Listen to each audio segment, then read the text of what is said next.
The test is in 4-part, Part 1, Part 2, Part 3, and Part 4. Now look at Part 1. Part 1. You will hear a telephone conversation about a car insurance claim. You have 30 seconds to look at questions 1 to 5. Good afternoon. Watto Insurance. This is Janet speaking. How may I help you?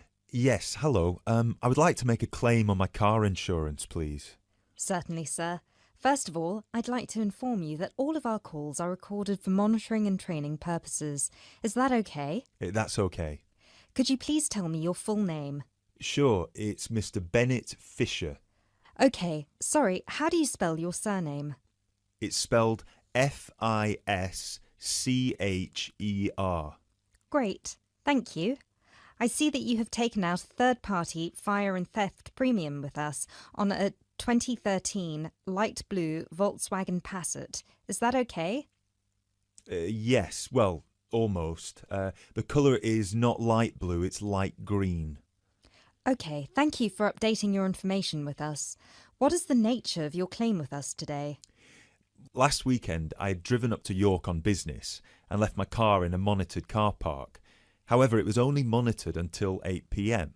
and I did not return to collect it until 9:30 p.m, after which no car park staff were present. When I arrived at the car park, my car wasn't there. It must have been stolen. I see.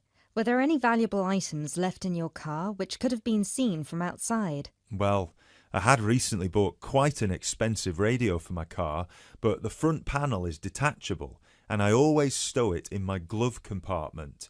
So, no, there wouldn't have been anything valuable on display. Okay, Mr. Fisher. Thank you for that information. I'm going to send you some forms through the mail for you to fill in. Before I can do that, I need to ask you a couple more questions. Is that okay? Of course.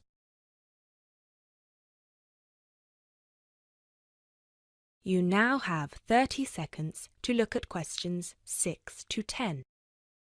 Thanks, Mr. Fisher. First of all, could you let me know your policy number, please? Of course. I have it right here. It's G34C245. G34C245. Thanks. And the type of claim? Shall we say stolen car? Yes, the car was definitely stolen. I reported it to the police immediately. I actually have the report number here if that's of any use. No, not right now. But keep hold of that as we will need to see a copy of the police report eventually. Which police station did you report the offence at? York Police Station. Was it your first time in York? No, but it was the first time I'd driven there. I usually take the train. Were you aware that the car park was only manned until 8 p.m? No, I was not aware of that. Were there any signs put up on the premises that informed car owners of the risks of leaving their cars after normal operating hours? Yes, but they said the car park was going to be guarded until 10 p.m, at which point the entrance is barred so no cars can come in or out. Was any reason given for that sudden change? The police informed me that the staff on duty that night had left on an urgent call. I believe it was something about a family member being admitted to hospital. Were there any personal items left in your car? Yes, first of all there was the car radio I mentioned before. Ah, yes, of course. Anything else? Just some CDs and an old jacket. Right. Thank you, Mr. Fisher. I have everything I need for now and will send these forms out to you shortly. When you get them, please fill them out with as much information as you can and, where possible, include copies of any relevant documents to support your claim, such as police reports and registration details. Once you have returned that to us, we can then start to assess whether you will be eligible to receive compensation. Do you have any further questions for me today? No, that's all. Thanks for your help. That is the end of Part 1. Now turns to Part 2. Part 2. You will hear part of a radio programme in which the manager of the Apollo Leisure Centre is interviewed about the centre. First, you have some time to look at questions 11 to 16. Now listen to the first part of the interview and answer questions 11 to 16. Next, I'd like to welcome Carol Brown, manager of the Apollo Leisure Centre. Carol, welcome. Thank you. Now, Carol, the Apollo seems a familiar sight, but how long has it actually been here?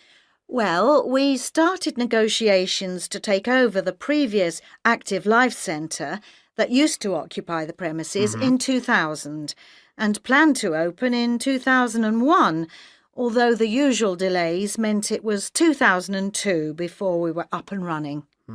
And do you have quite a mix of members, or are you focused on certain groups? It's pretty broad, actually.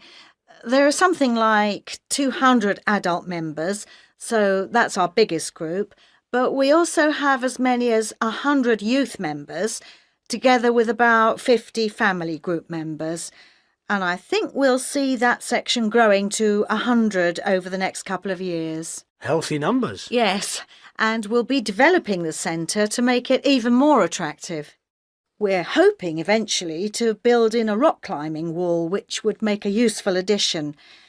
We've already opened our swimming pool, which is hugely popular, and we'll have a massage room open within 12 months. Now, I understand you have different categories of membership? Yes, to suit every pocket.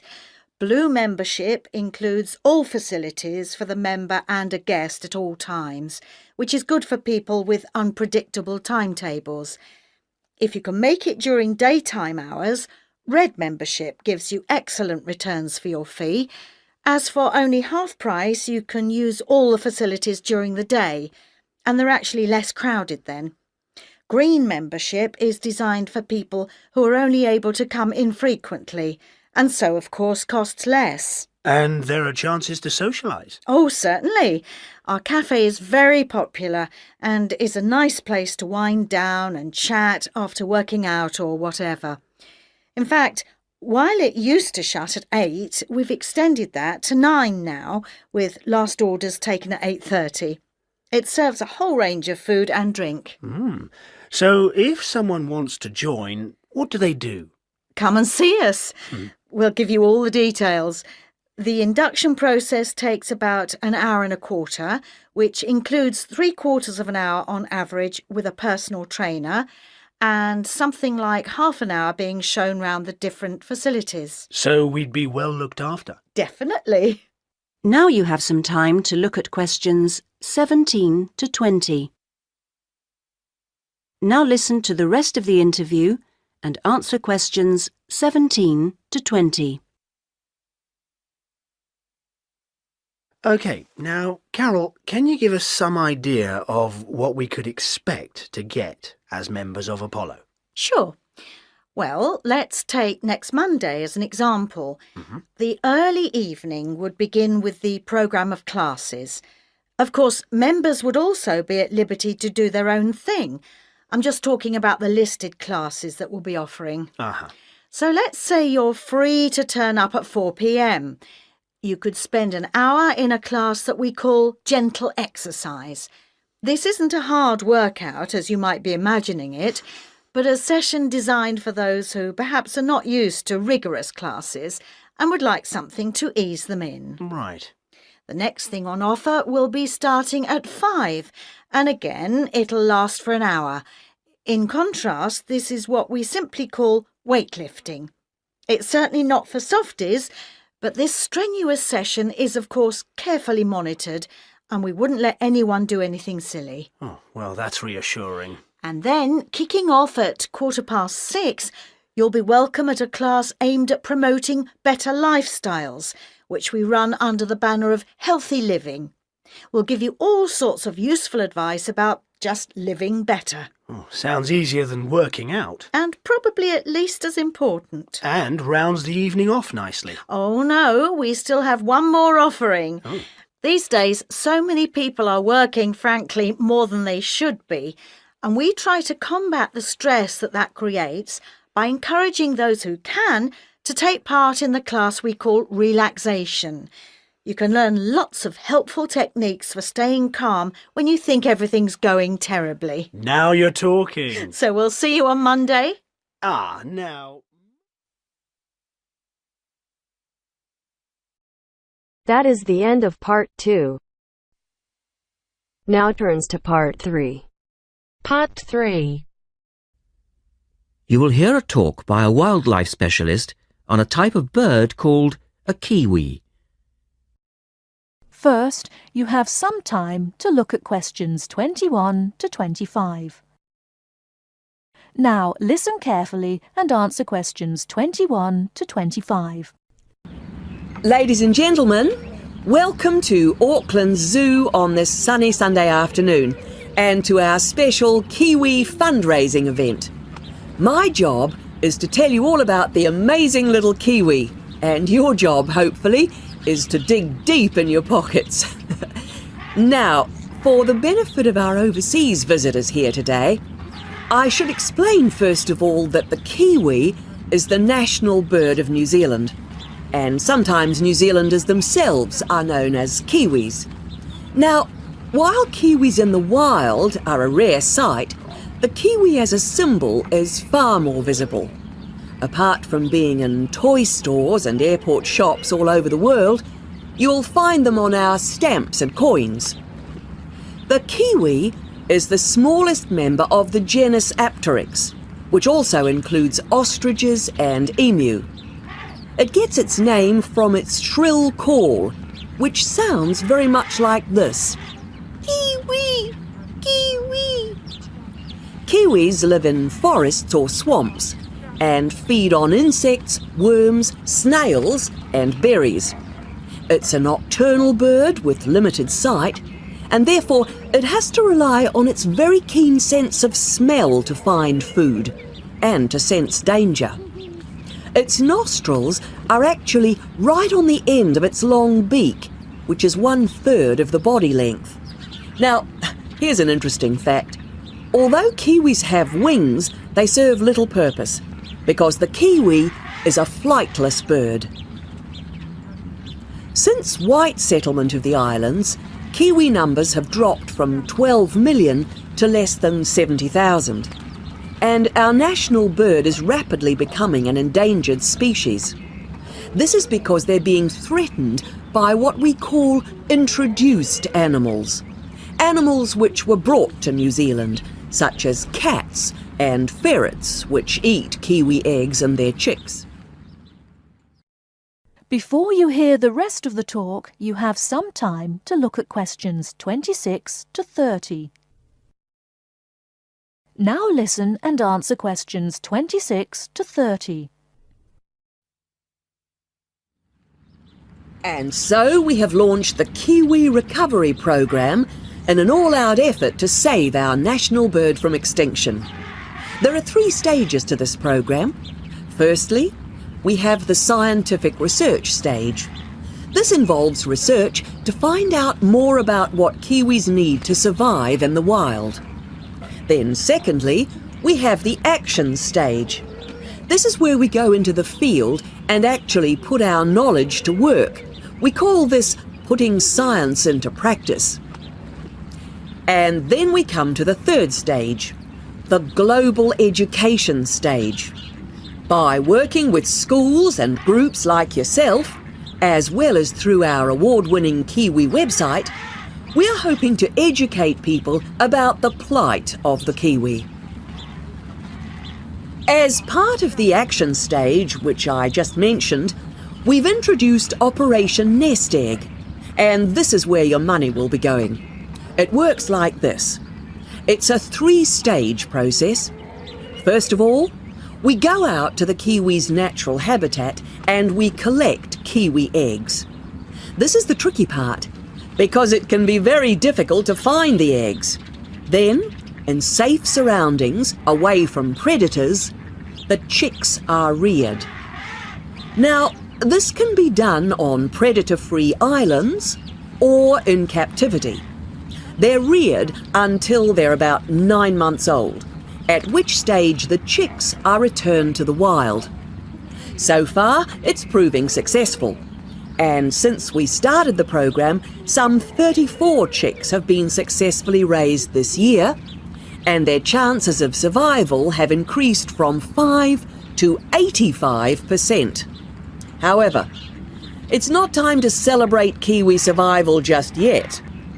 About 95% of Kiwi chicks still don't make it to 6 months of age without protection, which is why Operation Nest Egg is so important. And we ask you to give generously today.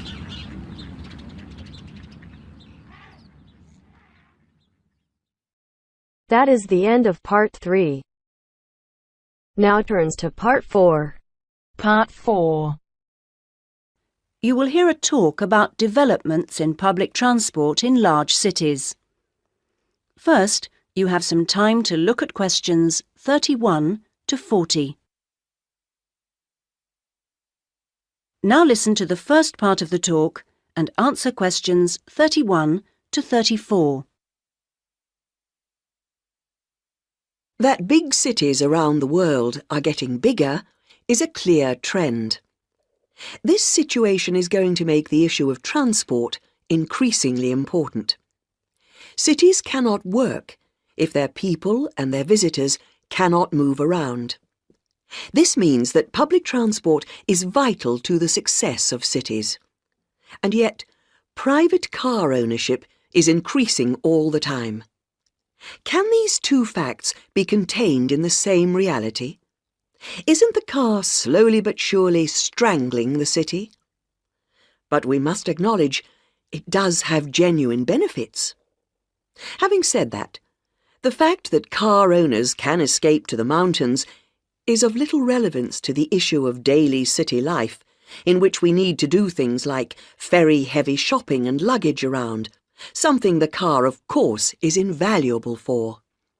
But the so-called family car is rarely occupied by a family, just a single driver taking up a lot of road space. It's not only the car that clogs up our roads, of course. Trucks are heavy, noisy and smelly intruders. But it's hard to persuade companies to opt for rail freight rather than road. They argue that it is cheaper and more flexible, and trucks are undoubtedly able to go when you want, where you want. The cost claim is false, however. Truck companies don't hold themselves responsible for the environmental costs they incur, nor are they keen to calculate the time spent on repairs or delays. So, this is our first challenge, the sheer volume of traffic. If we compare 3 developed and urbanised countries, we can see interesting differences. The UK, for example, has just over 20 million cars, 1 for every 3 people approximately, and nearly 3 million buses and trucks. These figures sound very high, but in fact the Netherlands, although only a little over a quarter the population, has more vehicles per head of population. Meanwhile, Germany, bigger than both other countries put together, actually outstrips either in terms of vehicles per head of population. Now, there is no correlation between these figures and the percentages of journeys made on public transport. This means that the route to better public transport use is not abolishing the car, but rather making public transport better. Not surprisingly, where people can choose, they choose the thing they prefer, not the thing they don't. How do people judge public transport? Well, a major survey was carried out this year, indicating that there are many aspects, from clean interiors of buses to the proximity of routes to homes and workplaces. Fare prices is a complex issue and needs to be accounted with car costs. What people seem to find most frustrating is scheduling. If the route doesn't pass their departure point when it suits them, they'll drive instead. The issue of personal safety seems to have reduced in urgency with better lighting at stops and CCTV. Now, various measures are being taken in a number of major cities, all designed to increase the appeal of public transport and thus to persuade car users to leave their cars behind and free up the city's roads. Among these is bringing in smart cards. These are purchased in advance and mean passengers spend less time waiting to buy tickets and board buses and trains, particularly when switching across transport modes within the same journey. Another initiative is the use of computers in managing scheduling with greater efficiency. But such logistical measures are not sufficient in themselves, and indeed the benefits that they bring are often less apparent to passengers than to transport managers. From the passengers' point of view, the fact that buses are becoming more comfortable is significant, because it brings them more in line with the car. Delays and diversions are, of course, deeply irritating for passengers. Even if these can't be eliminated, ensuring that passengers have more detailed information available to them will help to reduce their sense of stress. We often associate public transport with inner-city travel, but of direct benefit to passengers are systems such as taxi sharing and dial-a-bus, which provide more flexible options for suburban journeys. And finally, nothing really significant can happen without a shift in people's mindsets. The way we travel is an expression of our values about many things. Companies operating public transport are slowly but surely finding it possible to sell their services as a public-spirited alternative to the car, as awareness of environmental issues has increased radically in the last few years. Overall, then, this combination of steps and changes has a good chance of shifting the city out of the car and onto the bus and train. That is the end of part 4. You now have half a minute to check your answers.